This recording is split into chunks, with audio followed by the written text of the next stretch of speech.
வணக்கம். நான் astrology professor doctor Vimalan.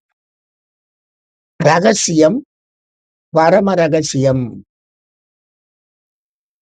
இந்த பரம ரகசியத்துக்கு யார் சார் காரகனாக வர்றாங்க? ரகசியம் வேற.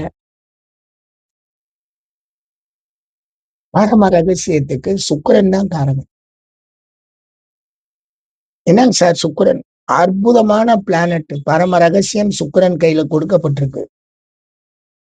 என்ன சார் பெண் கோளு, அதுவும் ராணி கோளு அதுக்கு போய் கொடுத்துருக்கு. அவங்க எப்பயுமே ரகசியம் பெண்கள்ட்ட நிக்காது, தங்காதுன்னு சொல்லுவாங்களே அப்படின்னு சொன்னா, நீங்க நினைக்கிற மாதிரி கிடையாது. ஒரு பெண் இன்னொருத்தர்ட்ட ஒரு விஷயத்த சொல்றாங்கன்னா, அது சுத்தி வருது அப்படிங்கிற அடிப்படையில பரம ரகசியம்ங்கிறத அவங்க எப்பயுமே பக்கத்திலேயே வச்சுக்குவாங்க.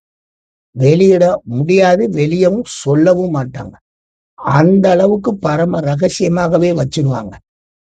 பல விஷயங்கள் இருக்கு. பெண்கள்ட்ட இருக்கக்கூடிய பரம ரகசியங்கள் கோடிக்கணக்குல இருக்கு. வெளியவே வராது, வெளியவும் விடமாட்டாங்க. அப்படியே இருப்பாங்க அமைதியா.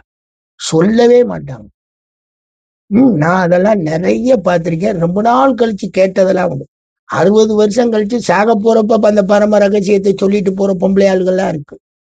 அவ்வளவு தூரத்துக்கு ரகசியத்தை பரம ரகசியமாக வச்சிருக்கக்கூடிய தன்மை சுக்கிரனுக்கு உண்டு. இத நீங்க யதார்த்தமா பாக்குறீங்க அப்படின்னா, இந்த ராமாயண அந்த இதிகாச புராண கதையில வருது இல்லையா?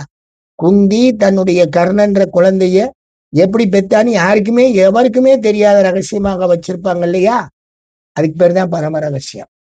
கதை அது.